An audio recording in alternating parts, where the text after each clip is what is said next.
তৃতীয় দিনা নৰিয়া দেহাৰে শিক্ষাগুৰুৰ অনশন ভংগ এয়া সচলৰ প্ৰতিবাদস্থলী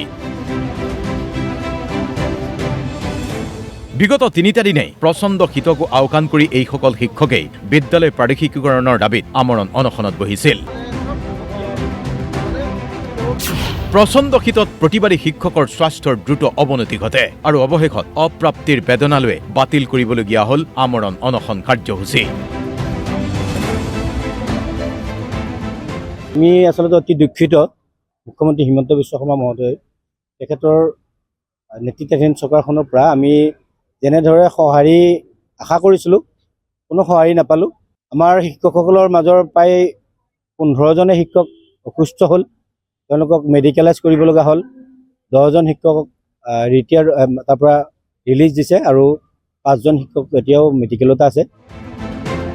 সদৌ অসম অপ্ৰাদেশিকৃত শিক্ষক কৰ্মচাৰীয়ে এই আমৰণ অনশন কাৰ্যসূচীৰ ৰূপায়ণ কৰিছিল কিন্তু এতিয়া কি কৰিব এইসকল প্ৰতিবাদী শিক্ষকে 30 ডিচেম্বৰৰ ভিতৰত সময়সীমা বান্ধি দিলে চৰকাৰক 30 ডিচেম্বৰৰ ভিতৰত যদিহে এইসকল শিক্ষকৰ সমস্যা চৰকাৰে সমাধান নকৰে তেনেহলে দাবী পূৰণ নহলে 30 ডিচেম্বৰত সমূহীয়া অভিশাপ কাৰ্যসূচী ল'ব শিক্ষকসকলে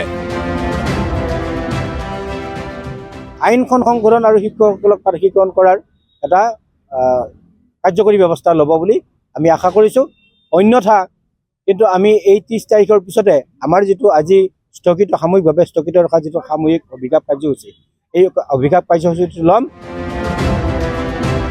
লক্ষণীয় কথা এয়াই যে বিগত 16 ডিচেম্বৰৰ পৰা সচলৰ ধৰ্ণাস্থলীত বিদ্যালয়ৰ পদ প্ৰাদেশিকৰণ তথা 2017-18 বৰ্ষৰ পদ প্ৰাদেশিকৃত আইনখন সংশোধন কৰাৰ দাবীত প্ৰতিবাদ সাব্যস্ত কৰিছিল শিক্ষকসকলে এই ক্ষেত্ৰত অভিযোগ 2022ৰ অক্টোবৰত মুখ্যমন্ত্ৰীয়ে দিয়া প্ৰতিশ্ৰুতিও পালন কৰা হোৱা নাই এনে ক্ষেত্ৰতে এতিয়া সৰব শিক্ষকসকল আমাক এই চৰকাৰখনে বিভিন্ন ধৰণে বঞ্চনা কৰি আহিছে প্ৰবঞ্চনা কৰি আহিছে আমাৰ লগত বিভিন্ন সময়ত শিক্ষামন্ত্ৰী মহোদয়ে আলোচনা কৰিছে আলোচনাবিলাক কেৱল আলোচনা হয় কিন্তু এই আলোচনাবিলাকৰ কোনো কাৰ্যকৰী ব্যৱস্থা কোনোদিনে নহয় বিফল মনোৰথেৰে ঘৰমুৱা হৈছে এইসকল শিক্ষক প্ৰতিবাদথলীত শিক্ষকৰ স্বাস্থ্যৰ দ্ৰুত অৱনতিৰ বাবে এই সিদ্ধান্ত নাৰংগীৰ পৰা শামছুল ৰহমানৰ সহযোগত ব্যুৰো ৰিপৰ্ট DY 365